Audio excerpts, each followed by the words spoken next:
तो महागठबंधन में महाकलह। जी हां, देखिए टिकट बंटवारा हो गया,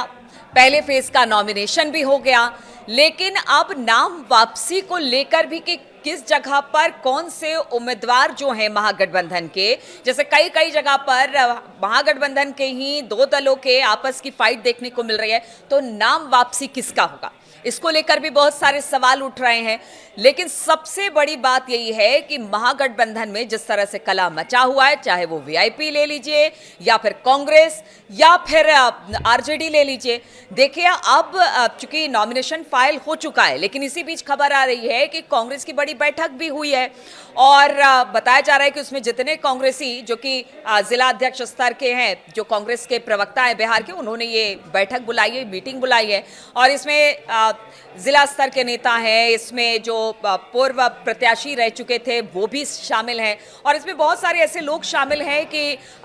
जो इसमें कह लीजिए एक तरह से जो कलह का शिकार हो गए हैं, जिनको टिकट नहीं मिली है, वो तमाम लोग इस बैठक में शामिल बताए जा रहे हैं। अब ऐसे में कहा जा रहा है कि देखिए टिकट बंटवारा हो गया, पहले फेज का नामांकन भी हो गया, लेकिन इसके बावजूद भी महागठबंधन में कलह खत्म होने का नाम नहीं ले रही है। हमने देखा था कि किस तरह से 17 तारीख को नॉमिनेशन फाइल करने की आखिरी तारीख थी, इसके बावजूद भी ये हुआ कि जितने भी जो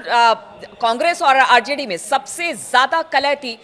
रात तक ये डिसाइड नहीं हो पाया कि कौन से लोग किस तरह से नामांकन किन सीटों पर करेंगे, कांग्रेस को कितने सीटें मिलेंगी पहले फेज के लिए, आरजेडी कितने सीटों पर लड़ेगी। बड़ी उथल पुथल मची, बहुत सारी चीजें हुई। उसके बाद जाके तय हुआ कि भाई साहब देखिए कि इन किन सीटों पर कांग्रेस है, किस पर वीआईपी है, किस पर आरजेडी है और बाकी जो उनके सहयोगी दल वो भी कितने सीटों पर हैं। लेकिन सबसे बड़ा सवाल है कि अगर इस वक्त इतनी कलह है, अभी तो सेकेंड फेज की लिस्ट नहीं आई है और अभी देखिए उसका भी नॉमिनेशन होना है और इस बीच कोई अभी तक सीट बंटवारे को लेकर जिस तरह से कलह मची हुई है, वैसे में जो तेजस्वी चाहते थे कि महागठबंधन जीते, तेजस्वी यादव उसका चेहरा बने, मुख्यमंत्री का चेहरा बने, उसको लेकर भी गाए बगाए कि राहुल नहीं चाहते या कांग्रेस नहीं चाहती या अभी नहीं चाहते कि तेजस्वी को मुख्यमंत्री के चेहरे के तौर पर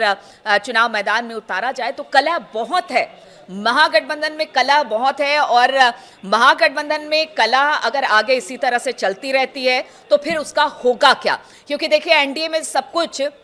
भले तलखी दिखी, चिराग पासवान हो, उपेंद्र कुशवाहा हो या फिर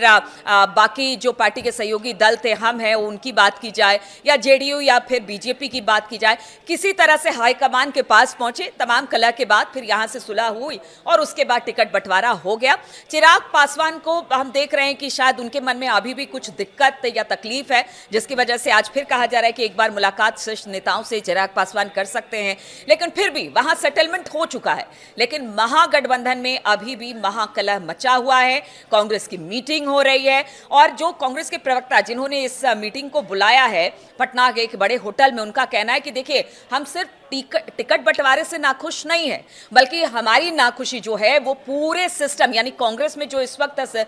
पूरा सिस्टम चल रहा है, हम उस सिस्टम से ही नाखुश है।